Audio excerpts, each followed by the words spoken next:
어노니무스 보스의 작품 7가지 죄악과 사말이 그려진 탁자. 오늘의 주제는 탐심인데요. 그림을 보면 공정해야 할 재판관이 부자의 뇌물을 받고 엉뚱한 판결을 내리고 있습니다.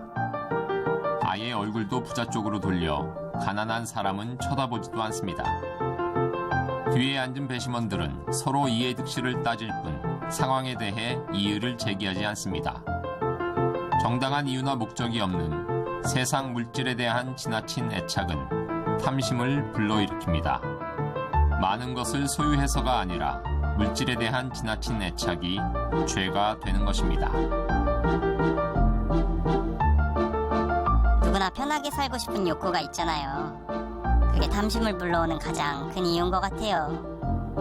요즘은 지금 당장 필요하지 않지만 과시하려고 물건을 구매하는 경우도 많은 것 같아요. 저 같은 경우에는 충동 구매가 정말 심하거든요. 홈쇼핑 채널을 절대 틀어놓으면 안 돼요.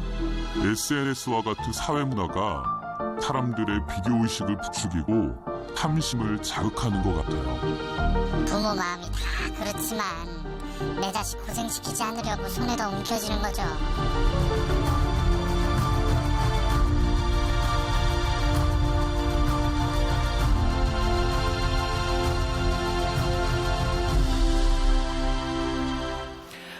지금 오늘 벌써 5번째 우리들 죄를 이기는 능력. 첫 번째 시간은 뭐였죠? 우리들에게 있는 분노. 두 번째 교만. 세 번째 질투. 네 번째 정욕. 오늘은 탐욕에 대한 문제를 다루게 됩니다. 여러분들에게 설문조사를 했어요. 어떤 죄가 여러분들에게 가장 심각하다고 느끼느냐. 결과를 보니까 저에게는 굉장히 의외였던 것 같은데 오늘 그 탐심이 7개 죄 중에는 6번째로 나왔어요. 제가 혼자 이렇게 생각을 해봤어요. 왜 탐심이라고 하는 것이 우리들에게 가장 낮은 부분을 차지했을까? 2가지 생각이 들더라고요. 탐심이라는 것을 우리들이 별로 심각하게 생각하지 않는 경우가 있고, 또 여러분들은 내가 탐심을 생각하기에는 나에게는 부족한 게 많아. 그렇기 때문에 탐심을 여러분들의 삶에서 죄라고 여기지 않는 경우도 많이 있는 것 같아요. 나 개인적으로는 오늘 이 탐심은 7가지 죄 중에 가장 심각한 죄의 문제이기도 합니다. 오늘 여러분들이 좀 주의 깊게 이 말씀을 들으면 좋을 것 같아요. 이 탐욕이라고 하는 것에 대해서 우리들이 먼저 그 정체를 좀 알아야 되겠다라는 생각이 듭니다. 전 탐욕은 우리들의 내용이 아니라 내용을 포장하는 것이 탐욕이 아닐까. 그러니까 우리들의 내적인 본질보다는 외적인 부분들을 자꾸 이렇게 포장하기 시작하면서 그것이 탐욕으로 나타나는 것이 아닐까. 여러분 혹시 뭐 천민자본주의 혹은 뭐 졸부 이런 이야기 들어봤죠? 돈은 많은데 돈을 쓸 만한 자격이 없는 사람, 뭐 이런 이야기이기도 합니다. 혹시 여러분들 김형석 교수라고 연세대에서 은퇴하신 철학 교수인데 이미 100세가 다 돼가는 분인데 들어보셨어요?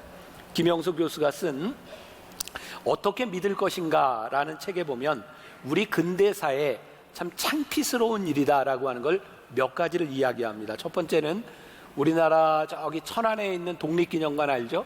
독립기념관의 크기가 얼마나 되는지 아세요? 180만 평입니다. 180만 평. 그러니까 무지무지하게 큰 곳에 독립기념관을 지어놓고 자랑한 게 뭔지 아세요? 그 기자재를 일제를 썼다는 거예요. 무슨 얘기인지 몰라요? 네. 또 2번째, 여러분들은 생각이 나지 않겠지만 우리 세대 어렸을 때만 해도 초등학교가 아이들이 너무너무 많아서 2부제 수업 혹은 3부제 수업을 했어요. 하루에 3번 수업을 했다고요. 그런데 그 당시 금액으로 국회의사당을 180억을 지고 국회의사당을 짓고 김영석 교수의 이야기에 의하면 한 번도 민주적인 국회 운영을 한 적이 없다. 그러니까 사실 그 당시에 180억이라면 국회의사당을 짓는 것보다는 학교를 짓는 것이 더 중요했다. 이런 의미이기도 합니다. 여러분 서울 올림픽 이후에 우리나라에서 유명한 상을 하나 제정하죠. 서울 평화상. 서울 평화상을 제정하고 뭘 자랑했는지 아세요? 서울 평화상의 상금이 노벨상보다 많다. 이런 것을 자랑했다는 거죠. 교계에서는 어떤 일이 있었는가? 70년대, 80년대 이후에 교회가 얼마나 큰가? 이런 것들을 가지고 자랑하기 시작했다는 거예요. 마치 천민자본주의 졸부처럼 우리의 내용이 아니라 우리의 욕심과 탐욕들을 드러내는 것을 자랑했다는 거죠. 오늘 본문 말씀에서 사도 바울은 6절에서 이런 이야기를 해요. 그러나 자족하는 마음이 있으면 경건은 큰 이익이 되느니라. 자, 여러분 대답을 안 해도 좋은데 한번 물어볼게요. 여러분들은 지금 여러분들의 삶에 대해서 자족하세요? 만족하세요? 내가 이 정도면 괜찮아. 대답하지 말라 그랬는데 아니라고 대답한 사람도 있네요. 자, 여러분 대답 안 해도 돼요. 내가 이제 풀어나갈 거니까. 성경은 이야기합니다. 내 마음에 만족해 라고 생각하는 사람이 있다면 그 사람은 경건에 참 유익이 있다. 다시 말을 하면 우리들이 경건하지 못한 이유 가운데 하나는 뭐냐면 우리들 속에 만족하는 마음이 없다는 거예요. 만족이 없으면 어떤 현상이 나타나냐면 내 만족을 대체하려고 하죠. 허세를 부리기도 합니다. 우리들이 만족하지 못하는 것 가운데 하나는 우리들 속에 있는 컴플렉스이기도 해요. 이 컴플렉스가 있으면 이 컴플렉스를 극복하기 위해서 탐욕으로 나타나기도 하죠. 물론 다 그런 건 아니지만 이게 명품을 가지려고 하는 그런 욕구 중에 하나도 내 컴플렉스를 커버하려고 하는 그런 것들이 있어요. 그래서 오늘 비가 많이 오므로 인해서 여러분들이 가지고 있는 명품이 진짜인지 가짜인지 다 구별됐죠? 네, 비 오는데 이렇게 오고 왔든지 이렇게 감싸고 왔든지 사실 그런 것들도 보면 우리들이 가지고 있는 컴플렉스를 외적인 것으로 이렇게 덮으려고 하는 지속적인 시도들, 그런 것들이 우리들에게 탐욕으로 나타나는 것이기도 해요. 여러분, 탐욕과 탐심이라고 하는 것이 정말 무서운 것은 뭐냐면 다른 모든 죄와 동일한 속성을 가지고 있다는 거예요. 탐욕이 우리들 속에 들어가면 진실 혹은 우리들의 현실을 왜곡시키는 현상들이 나타납니다. 그러니까 우리들이 탐욕이라고 하는 죄를 우리들이 극복해야 되는데, 탐욕이 가장 무서운 것은 탐욕이 우리들 속에 들어오면 우리의 영혼이, 우리들의 삶이 피폐해져 간다는 거예요. 점점 망가져 가는 거예요. 그래서 탐욕은 우리들에게 굉장히 무서운 죄죠. 이 탐욕에 대한 여러 가지 이야기들이 있습니다. 혹시 여러분들 용혜원 목사님이라고 들어봤는지 모르겠는데 그분이 책에서 이런 이야기를 썼어요. 한 청년이 들길을 가다가 길가에서 요술 램프를 하나 발견하게 돼요. 요술 램프를 발견하면 뭘 해야 될까요? 일단 비비고 봐야죠. 네, 비비면 뭐가 나와요? 요정이 나옵니다. 지니가 나오든지. 그 요정이 하나 딱 나오더니 이 젊은 청년에게 이야기합니다. 소원이 있으면 딱 한 가지만 이야기하세요. 무슨 소원이든 한 가지를 들어주겠습니다. 근데 이 청년에게 고민이 생긴 거예요. 소원이 하나가 아니라 3가지 소원을 가지고 있는 거예요. 이 청년에게 필요한 게 돈이었고요, 그리고 여자가 필요했고, 그 여자와 결혼해야 되는 거예요. 이 3가지를 뭘 선택해야 될지 모르겠는 거예요. 그래서 청년이 지혜를 짜냈죠. 이게 하나로 말해야 되겠다. 그래서 다 붙여가지고 돈, 여자, 결혼 이렇게 얘기했다가 돈, 여자하고 결혼하게 됐다는 얘기 들어봤어요? 아재 개그? 네. 다른 얘기. 자, 이거 안 통해서 다른 이야기. 어떤 낚시꾼이 있었어요. 도와줘. 네. 낚시꾼이 있었는데 낚시를 하는데 고기가 한 마리 잡혔는데 금빛으로 번쩍번쩍 빛나는 이제 고기를 잡게 된 거예요. 고기가 말을 합니다. 제발 저를 살려주세요. 저를 살려주시면 3가지 소원을 들어주겠습니다. 근데 낚시꾼이 이 물고기를 보고 5가지. 그러니까 물고기가 얘기해요. 아니요, 저는 3가지 소원밖에 못 들어줘요. 그랬더니 낚시꾼이 다시 얘기해요. 이제 니고시에이션을 하는 거죠. 4가지 소원을 들어주면 널 풀어줄게. 그랬더니 물고기가 죄송해요, 저는 3가지 소원밖에 들어줄 수 없어요. 이제 낚시꾼이 안 되겠구나 싶어서 그래, 3가지 소원만 들어줘. 근데 불행하게도 물고기가 질식해서 죽고 말았어요. 도와주세요. 네. 누가 보면 12장 15절에 이런 얘기가 있어요. 성경으로 돌아가자. 그들에게 이르시되 삼가 모든 탐욕을 물리치라. 탐욕을 물리치라. 사람의 생명이 그의 소유에 넉넉한 데 있지 아니하니라. 성경은 우리들에게 뭐라고 얘기했냐면 탐심을 물리치라는 거예요. 우리들이 가지고 있는 소유를 가지고 우리들의 생명을 얻을 수 있는 게 아니라는 거죠. 우리들이 원하는 것이 많으면 많을수록 우리들에게는 탐심으로 나타나고요. 우리들이 이룰 수 없다고 하는 그 부족감으로 인해서 우리는 점점 피폐해져 가는 거죠. 다른 이야기로 하나 도전합니다. 도와줘. 네. 어떤 결혼한 지 30년 된 부부가 있었어요. 참 열심히 살았고요. 결혼 30주년에 천사가 나타나서 이 부부에게 이야기하면서 너희들이 참 열심히 살았는데 내가 소원을 하나 들어주겠다. 그랬더니 아내가 이야기합니다. 지난 30년 동안 우리는 정말 열심히 사느라 여행을 한 번도 못 해봤는데 세계 일주가 꿈입니다. 근데 천사가 뿅 하더니 비행기 티켓하고 호텔 숙박권을 준 거예요. 남편이 보니까 여기 천사가 소원을 이루어주는 거죠. 천사가 남편에게도 이야기합니다. 소원을 한번 이야기해 보시오. 남자가 한참을 고민하다가 이야기합니다. 나는 평생 내 아내와 동갑내기로 30년을 살았는데 소원이 있다면 이제는 30년 어린 여자와 한번 살고 싶소. 근데 천사가 그래, 아내 소원도 들어줬으니 네 소원도 들어주마 하고 뿅 했어요. 그래서 이 남자가 갑자기 90살이 돼서 60살 난 아내하고 세계 일주를 하게 됐어요. 네. 네. 설교 안 해. 자, 이게 다 무슨 이야기를 하고 있는 거예요? 사람들이 다 만들어낸 얘기지만 우리들의 탐욕이라고 하는 것이 얼마나 피폐할 수 있는가. 욕심이 우리를 행복하게 만들어주지 못한다는 이야기를 하고 있어요.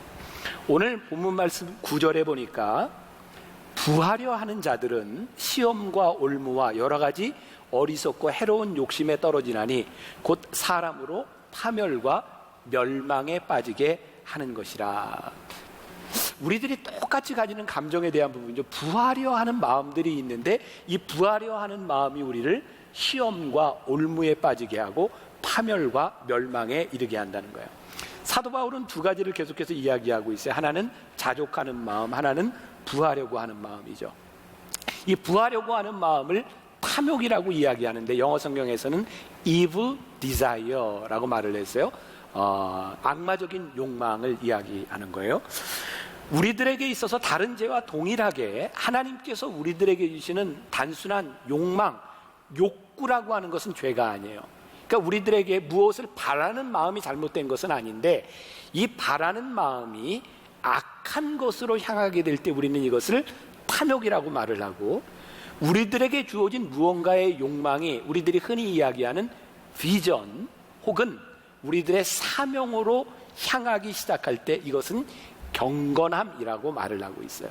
자, 그러니까 오늘 여러분들의 마음 가운데 무엇을 원한다라고 하는 것이 잘못된 것이 아니라 우리들이 무엇을 원하는가, 무엇이 탐욕인가라는 것을 우리들이 구별할 줄 알아야 되는 거죠. 자, 그러면 탐욕의 정체는 무엇인가? 자, 첫 번째로 난 이런 생각을 해봤어요. 우리들에게서 우리 인간의 한계를 넘어서려고 하는 욕구, 그것이 탐욕이다. 자, 쉽게 이야기를 하면 하나님이 우리를 만드셨어요. 피조물로 만드셨어요. 그러면 창조주는 하나님이고 우리들은 피조물인 거죠. 내가 요 근래 들어서 몇 달 동안 이렇게 잘난 척을 많이 안 했는데 사실 내가 많이 잘났죠. 그래서 내가 이게 설교하면서 특히 하는 명언 같은 게 좀 있잖아요. 기죠? 네, 근데 내가 오랫동안 또 그것도 안 했죠. 그래서 오늘 또 하나를 하려고 하는데, 내가 지금까지 했던 이야기 중에 제일 멋진 이야기를 하나 고르라 그러면 이런 이야기예요. 감동하셔야 돼요. 듣고. 하나님은 하나님이시고 인간은 인간이다. 네, 감동해야 되는. 가만히 생각해 보세요. 저에게 있어서 이건 농담이 아니고 진짜 어느 날 나에게 깨달아진 게, 하나님은 하나님이시구나. 그리고 인간은 인간이구나. 하나님은 하나님이시고 내가 인간이라는 것을 깨닫게 되는 순간 나는 하나님을 하나님으로 보게 돼요.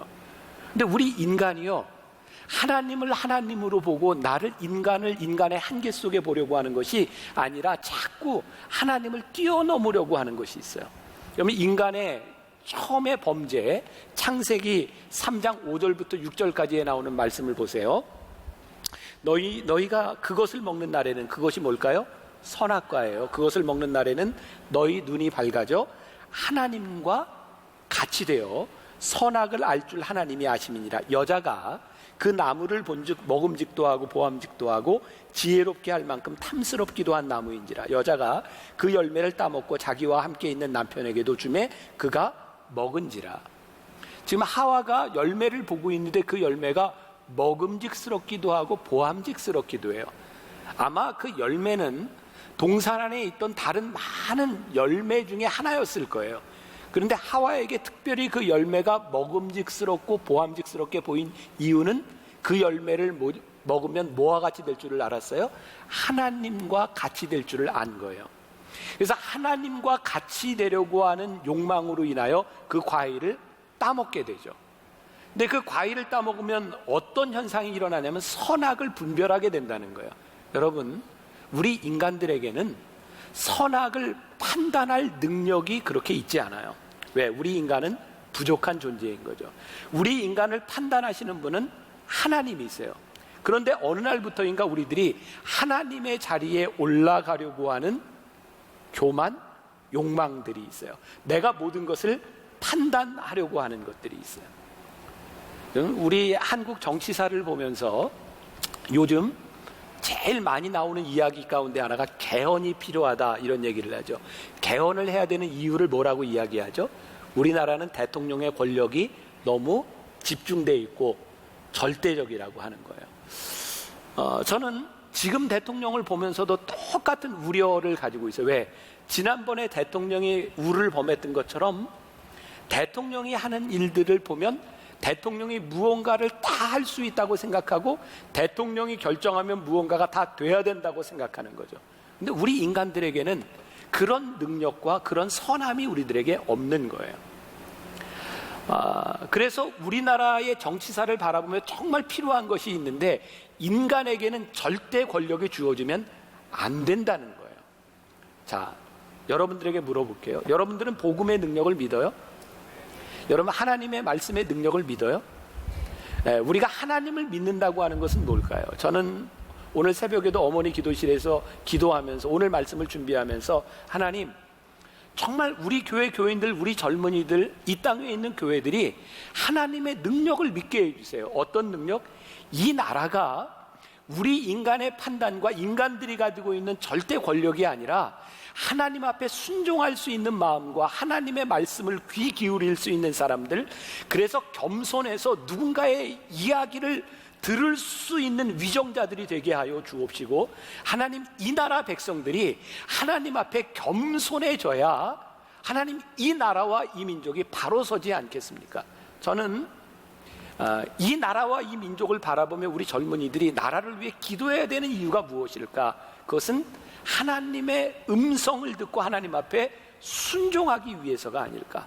만일 우리가 하나님의 말씀을 들으려고 기도하지 않는다면 우리는 똑같은 교만과 탐욕의 죄를 짓고 있는 것은 아닌가라는 생각이 들어요. 여러분, 죄가 왜 무섭고 탐욕이 왜 무서운지 아세요?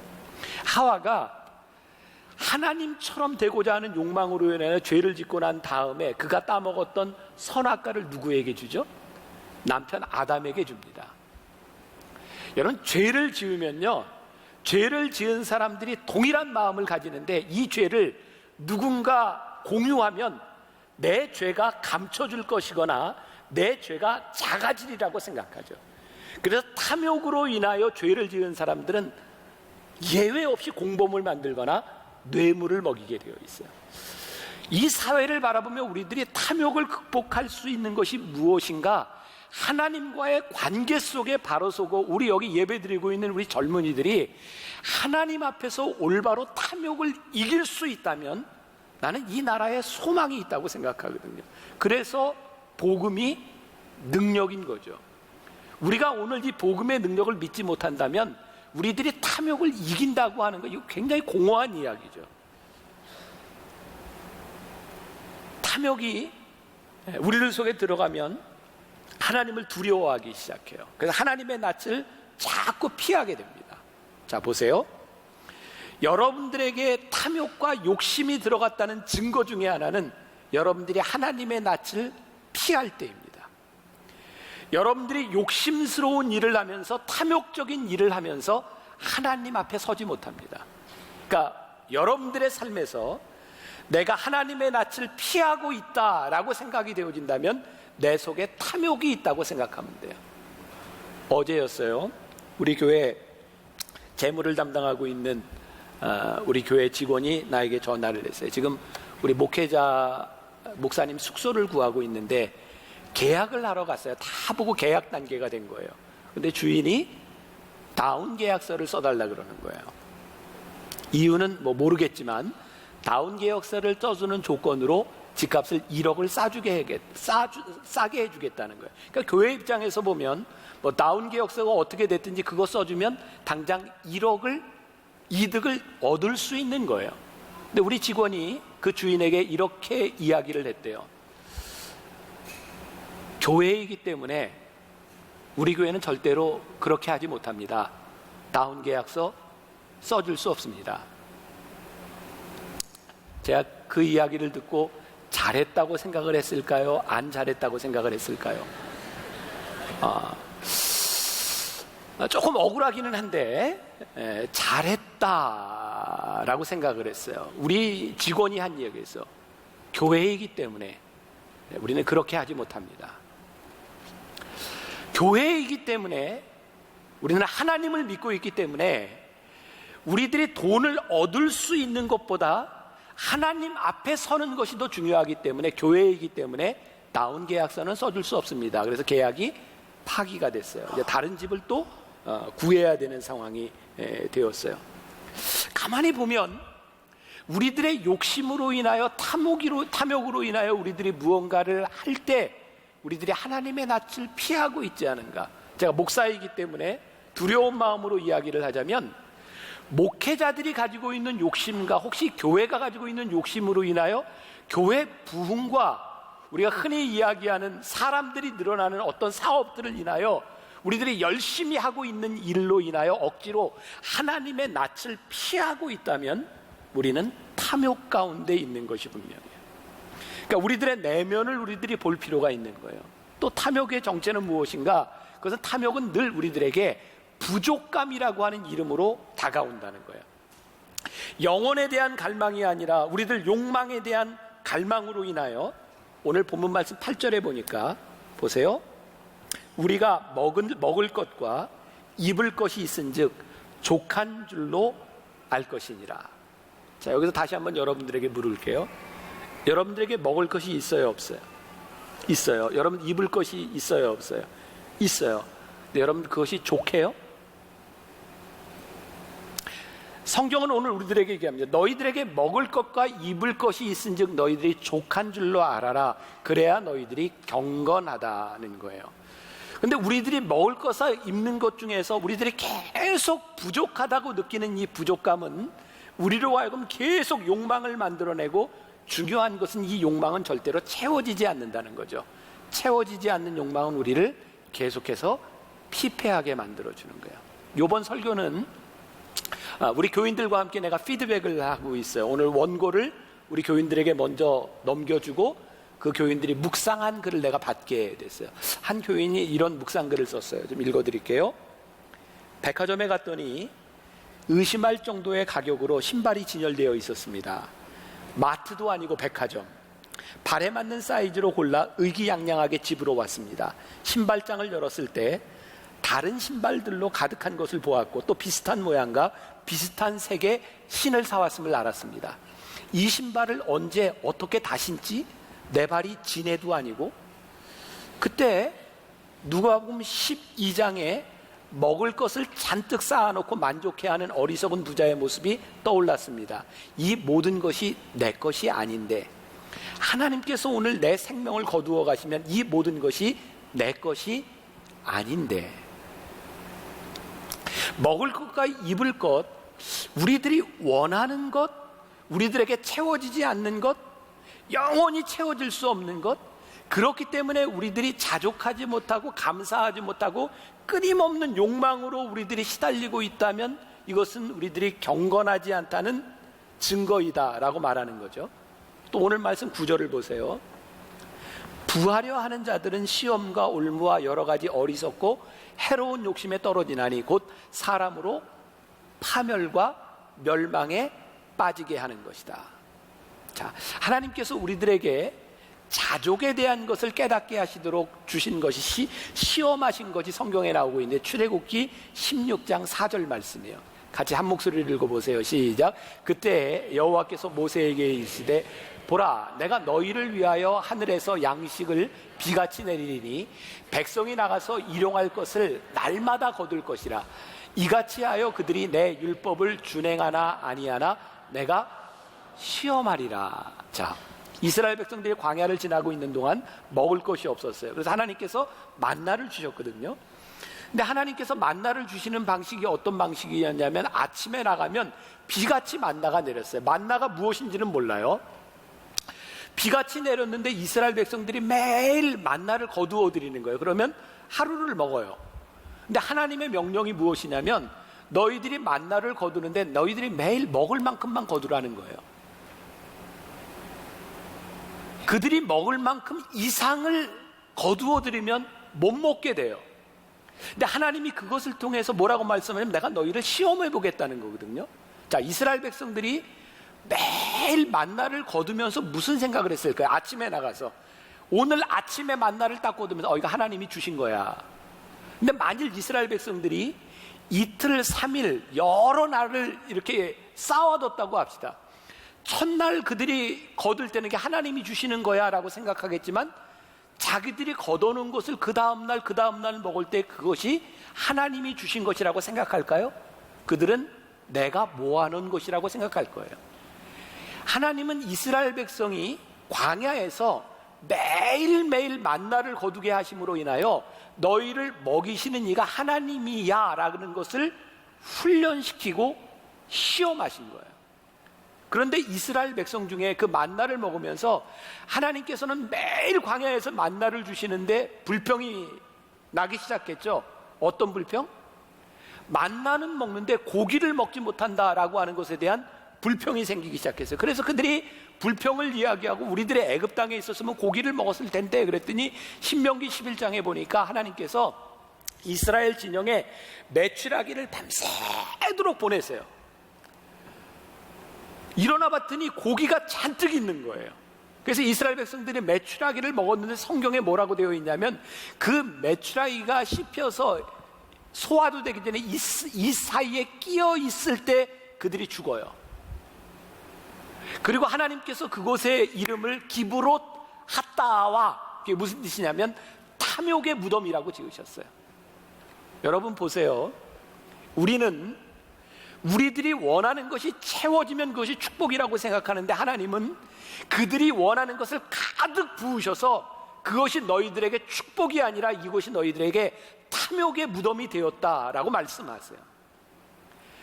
우리들이 감사하지 못하고 자족하지 못하고 우리들이 원하는 것들이 채워졌을 때, 여러분들의 욕망이 채워졌을 때 그것이 축복이 아니라 그것이 우리들의 인생의 탐욕의 무덤이 될 수 있다고 하는 것을 하나님께서 이스라엘 광야에서 그들에게 보여주셨어요.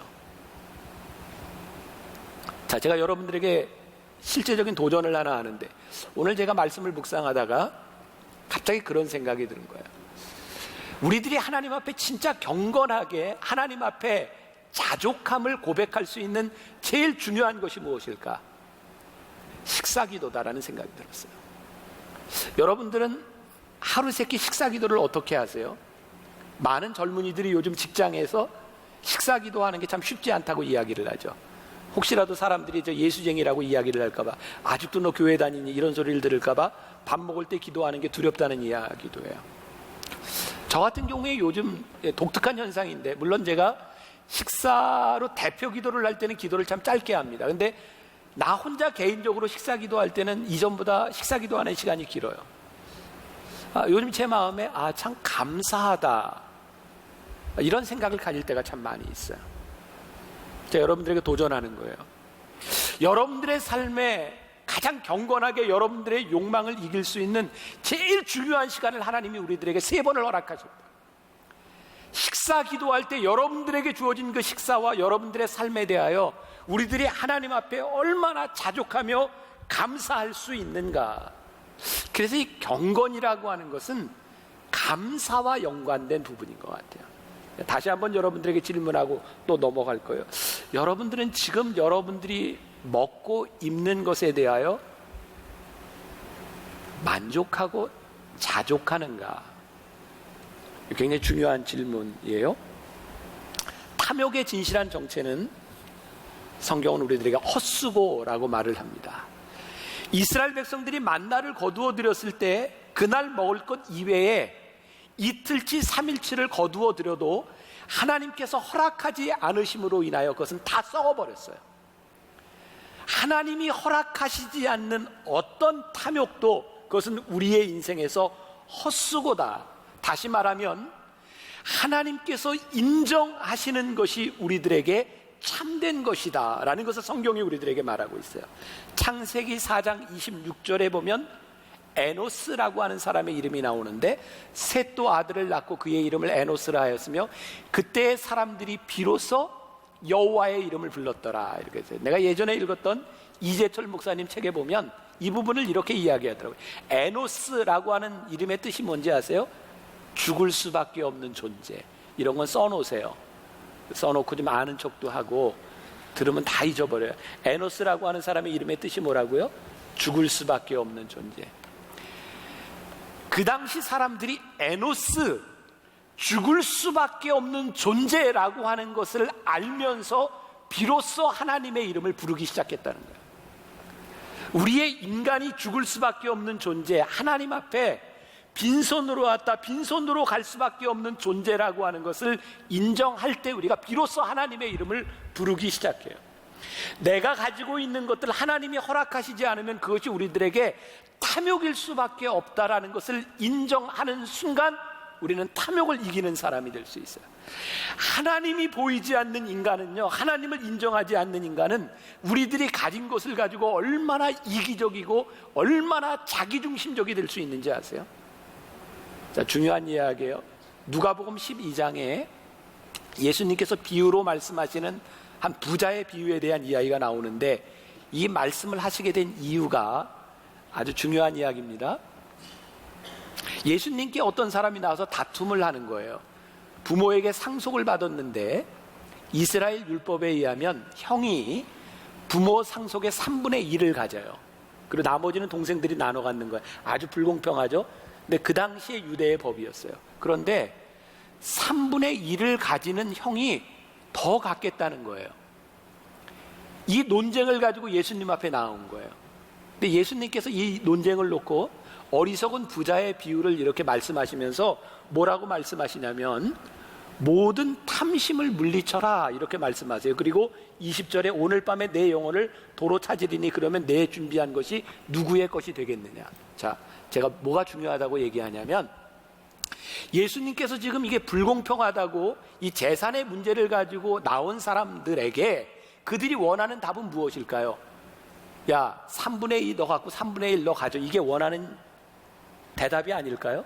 근데 예수님은 공평하게 분배하지 않으셨어요. 지금까지 인류 역사 가운데 물질의 문제를 가지고 공평하게 살자, 분배하자 이런 시도들이 한 번도 없었던 적이 없어요. 지금 우리 정부에서 아니 이전 정부에서도 늘 하는 것이 뭐예요? 공평한 분배에 대한 문제예요. 세제 개혁에 대한 문제예요. 여러분 근데 어떤 법을 내놔도 어떻게 공평하게 자른다고 해도 아무도 만족하지 못한다는 거예요. 늘 불평이 있고요. 그것으로 인해서 싸움이 있어요. 결국 문제는 뭔지 아세요? 공평하게 분배되지 않는다는 거예요. 예수님이 뭐라고 말씀하세요? 탐욕을 물리쳐라. 문제는 공평하게 나누는 것이 아니라 너희들 속에 있는 탐욕의 문제다. 자, 전 여기 여러분들이 젊기 때문에 여러분들이 앞으로 뭐가 될지 모르는 사람이기 때문에 여러분들이 이 말씀을 들었으면 좋겠다고 생각해요. 지금 요즘 방송에서 나오는 우리 제일 마음 아픈 이야기들이 그거 아니에요? 나왔으니까 이름 밝혀도 되죠. 호식이 치킨 그 회장이 어린 젊은 아이를 성폭행하려다가 들킨 거죠. 돈이 있고 권력이 있다는 것으로. 그런가 하면 또 뭐 나온 거니까 종근당 회장이 말을 막 했어요. 갑질을 했어요. 또 무슨 피자죠? 미스터 피자? 거기서 또 불이한 일을 했어요. 그리고 공정거래위원회에서 지금 50개 정도의 프랜차이즈 업체를 다 조사하고 불공정한 일이 있는가 없는가를 본다 그러는 거예요. 한번 생각해 봅시다.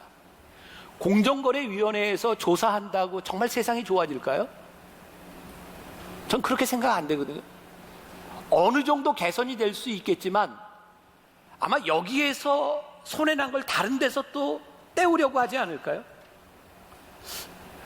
우리들에게 정말 중요한 문제가 뭘까요? 전 굉장히 이상적인 이상주의자 같지만 프랜차이즈를 경영하는 회장이, 사장이 우리 프랜차이즈 가맹점들에게 내가 조금 이득을 덜 취하고 다 같이 살 수 있도록 조금 나눠주면 안 될까요?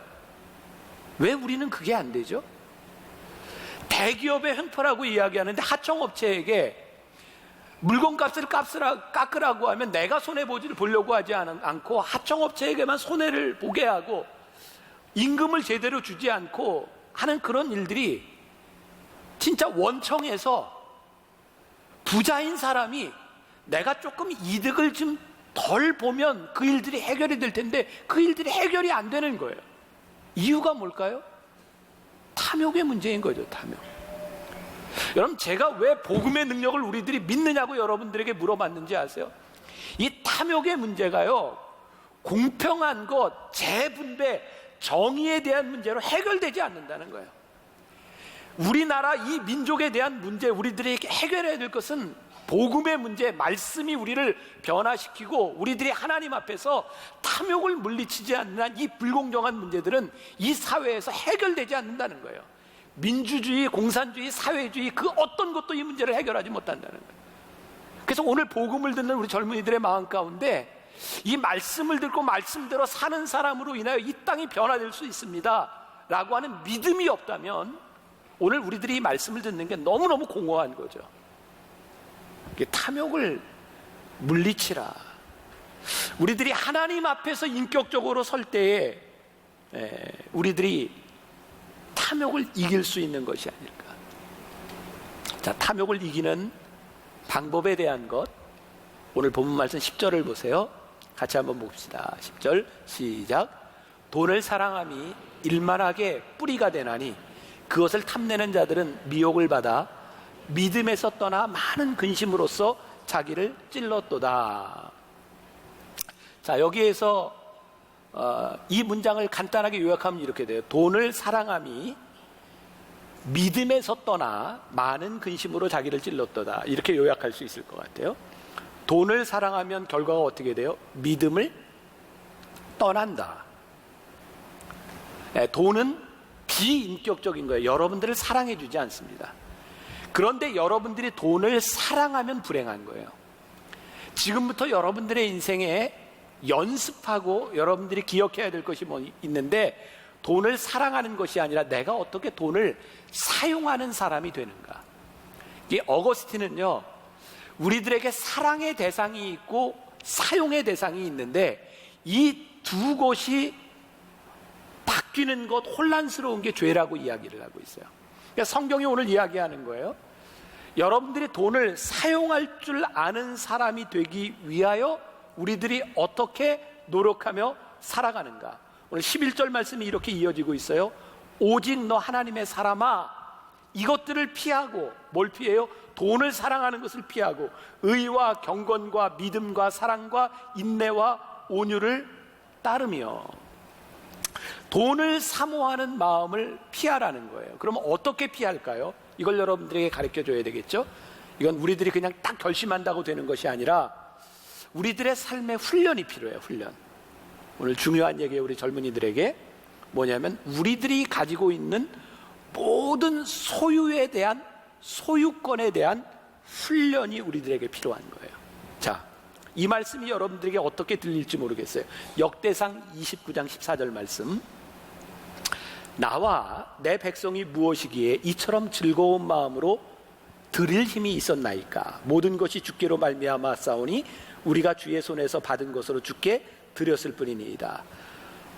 우리 이스라엘 백성이 이야기를 하는데요, 하나님께 이렇게 무언가를 드렸던 것 같아요. 근데 이들이 감격하는 게 뭐예요? 우리가 무엇이간데 이처럼 즐거운 마음으로 드릴 힘이 있었나이까. 그게 그들에게 감격스러운 거예요.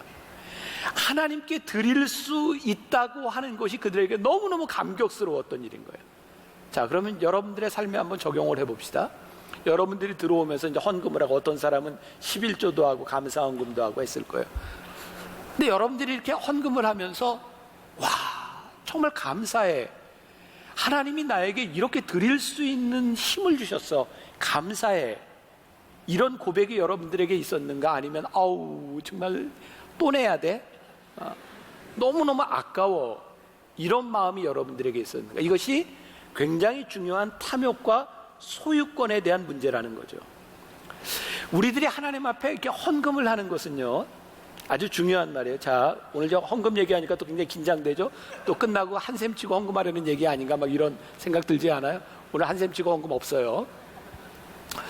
우리들이 헌금을 하면서 우리는 하나님 앞에 이것이 축복이라고 하는 것을 인식하는가?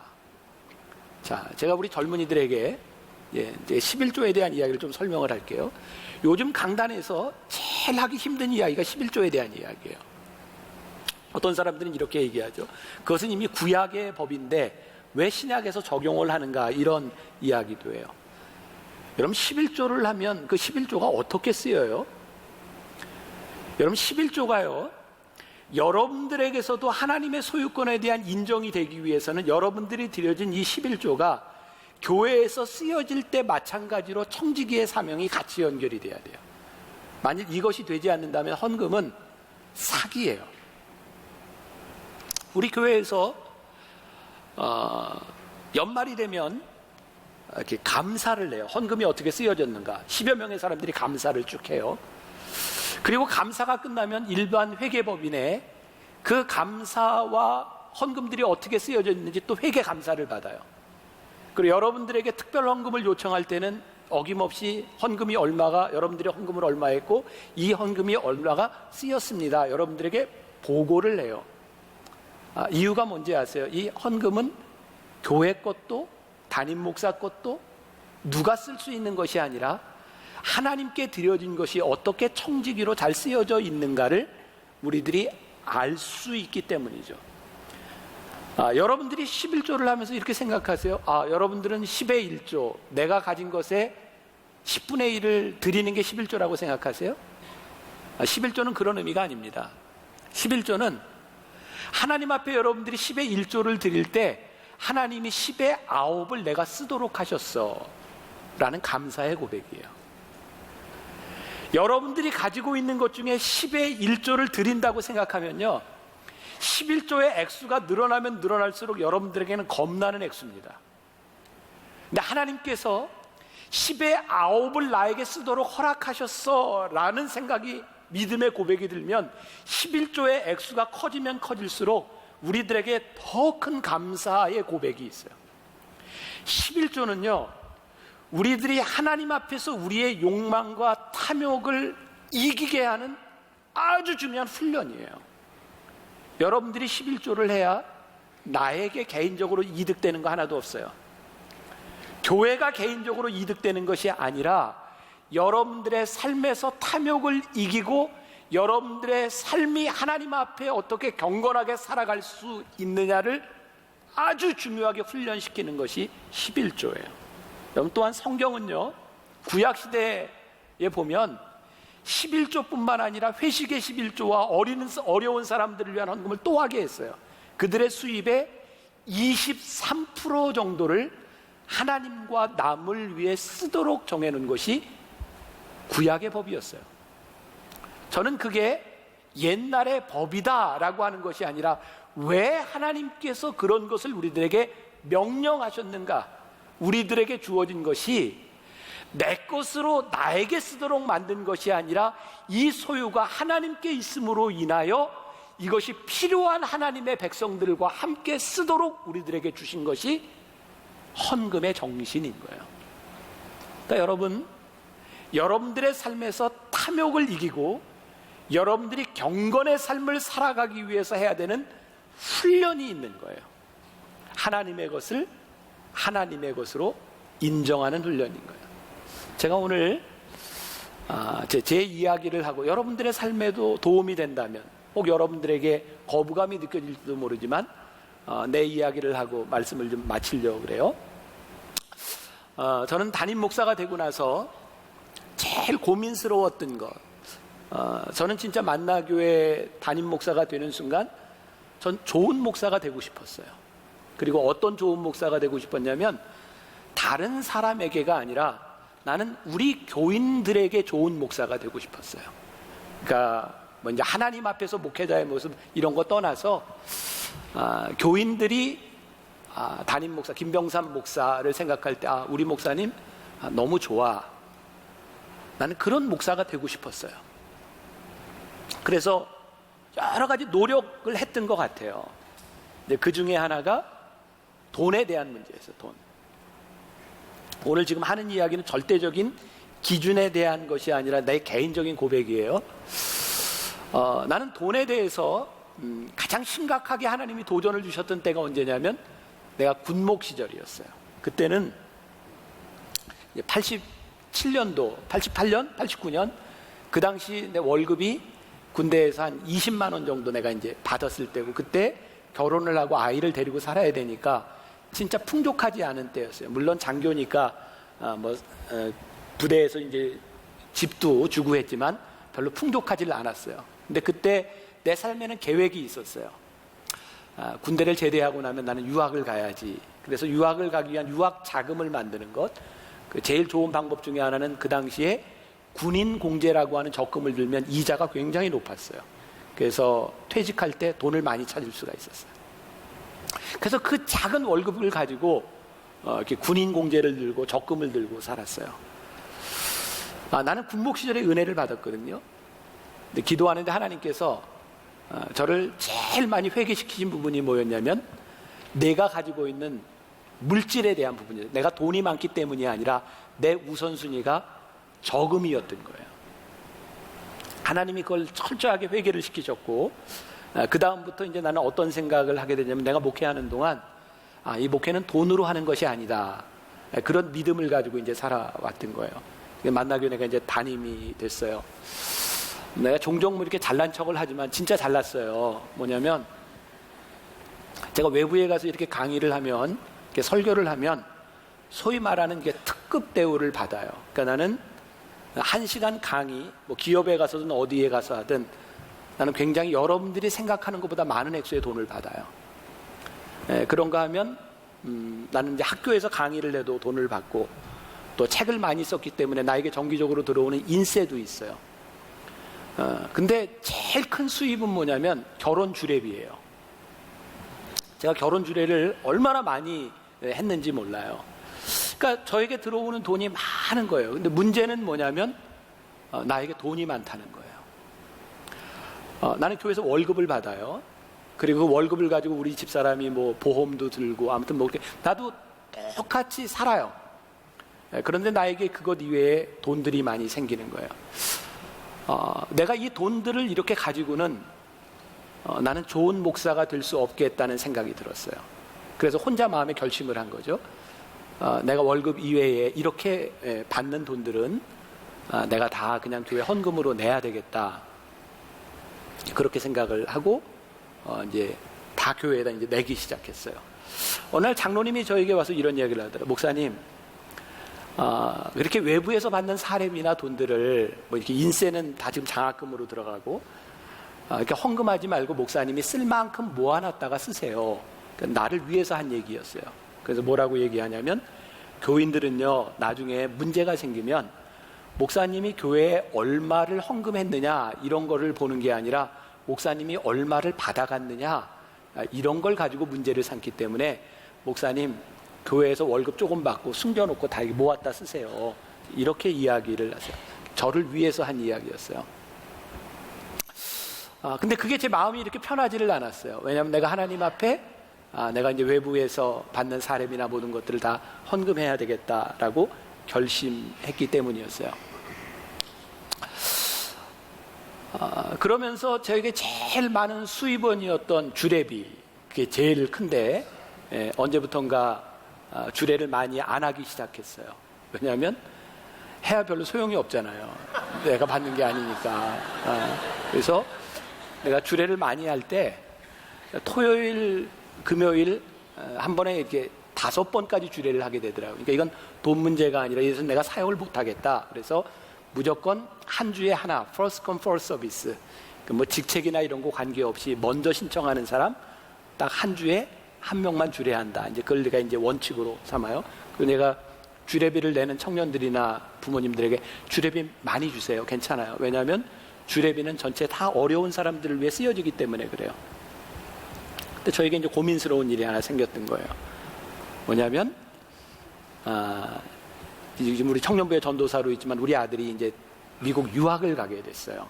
대학교 때 유학을 가게 됐는데 내가 교회에서 받는 월급을 가지고는 우리 아들 유학비를 대면서 공부하는 게 사실은 힘들어요. 할 수가 없어요. 그래서 장로님들하고 의논을 했어요. 우리 아들의 학비를 내가 대야 되는데 이 학비를 어떻게 하면 좋을까요? 내 월급으로는 이걸 대면서 생활이 안 될 것 같고 그래서 장로님들 얘기는 목사님이 받는 사례비 중에 그만큼 이렇게 모아놨다가 필요한 만큼만 쓰시는 게 어때요? 이렇게 이제 제안을 했어요. 그래서 나를 위해서 하는 이야기니까 그것도 일리가 있겠다라고 생각을 했는데 문제는 내가 필요한 만큼이라고 하는 것이 기준이 서지를 않는 거예요. 내가 필요한 만큼 모은다고 하는 것이 얼마일까? 이것은 늘 가변적이라는 거예요. 내가 장로님들께 이렇게 요청을 했어요. 죄송하지만 우리 아이가 4년 졸업할 때까지만 내가 지금까지 하던 대로 헌금을 그대로 할 테니 학비만 좀 보조를 해주면 좋겠습니다. 그리고 4년이 지나서 이제 우리 아이가 대학을 졸업했어요. 그 4년 동안이 나에게는 얼마나 무겁고 힘든 기간이었는지 몰라요. 교회에서 이제 우리 아이 그 학비를 받는 거 물론 다 내가 낸 헌금이라고 생각할 수도 있지만 그 시간들이 이렇게 지나갔어요. 오늘 이 말씀을 준비하면서 내가 이제 서두에도 이야기를 했지만 혹시 이것이 어떤 다른 목사님들에게 적용되는 거나 이것이 기준이 되거나 이러는 것을 저는 원치 않아요. 저는 만나교회 목사로 생활하면서 교회에서 생활할 수 있도록 생활비를 충분히 주기 때문에 내가 다른 데서 받는 걸 안 받고도 살 수 있어요. 단지 내가 돈을 모으지 않겠다고 그렇게 모으지 않겠다고 생각한 것뿐이에요. 나도 우리 집에서 보험도 들고 다 우리 집 사람이 그런 거 다 해요. 내가 청빈하다거나 이런 이야기를 여러분들에게 하는 것이 아니에요. 근데 제일 가장 중요한 것은 뭐냐면 내가 하나님 앞에서 이 돈에 대한 문제, 이 소유에 대한 문제로 고민하지 않는 한 난 언제 무너질지 모르는 사람이라는 거예요. 오늘 내 이야기를 통해서 여러분들이 들으면서 어떤 사람에게는 참 기분 나쁜 이야기를 쓰다. 그래 목사님은 그래도 아들을 유학 보낼 수 있잖아요. 이렇게 생각할 수도 있고 여러분들의 기준에 의해서 목사님은 그래 괜찮은 사람이야 라고 생각할 수도 있고 이것은 여러분들 개인적인 기준에 맞추려고 하는 것이 아니에요. 나에게 있어서 제일 중요한 것은 내가 끊임없이 하나님 앞에서 이 탐욕에 대한 문제로 고민하지 않는다면 나라고 하는 존재가 얼마나 쉽게 넘어질 수 있는 존재인가를 내가 너무 잘 안다는 거예요. 제가 오늘 여러분들에게 무엇을 도전하고 싶은가? 여러분들에게 자족이라고 하는 것, 필요한 것이라고 하는 것, 원하는 것이라고 하는 기준은 누가 절대로 여러분들에게 세워주지 못한다는 거예요.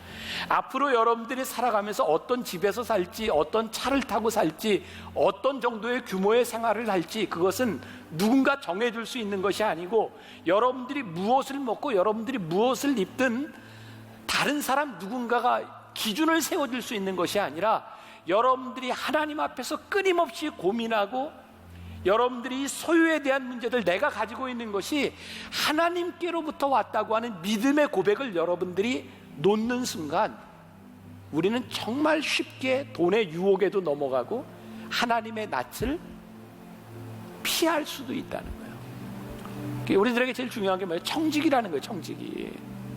우리가 탐욕을 이길 수 있는 것 청직이 뭐예요? 하나님이 우리들에게 맡겨주셨으므로 맡겨주신 것을 쓰는 거예요. 그러니까 여러분들 돈을 잘 쓰는 훈련을 해라. 여러분들에게 많고 적음에 대한 문제가 아니라 여러분들에게 주어진 것에 대한 감사의 훈련을 해라. 그것이 경건인 거예요. 경건. 그것이 우리로 하여금 탐욕을 이기게 만들어주는 거예요.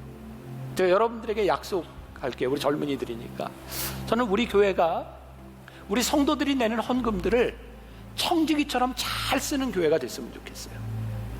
그리고 여러분들이 살아가는 동안 이 중에 여러분들이 돈에 여유가 있는 사람도 있고 어려운 사람도 있겠지만 여러분들이 어떤 형편에 있든지 하나님 앞에 여러분들에게 주어진 것이 하나님의 축복임을 고백할 수 있는 사람이 되라고요.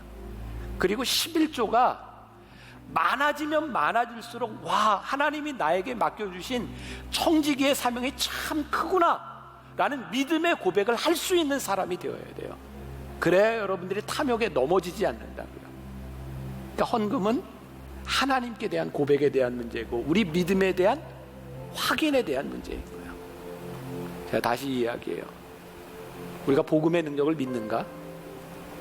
우리가 말씀의 능력을 믿는가? 우리가 말씀대로 살아가면 이 탐욕을 물리치면 우리가 살아가는 이 세상이 바뀔 수 있다고 하는 믿음이 우리들에게 있는가? 그때 우리들이 능력 있는 젊은이들이 되는 거죠. 말씀으로 살아갈 수 있는 용기가 생기는 거죠. 만약 그게 없다면 우리가 세상에서 어떻게 용기 있게 살아요? 저는 여러분들이 그런 사람 되기를 간절히 소원합니다. 탐욕이 여러분들을 넘어뜨리지 않는 그런 용기 있는 믿음의 사람이 되기를 주님의 이름으로 간절히 축원합니다.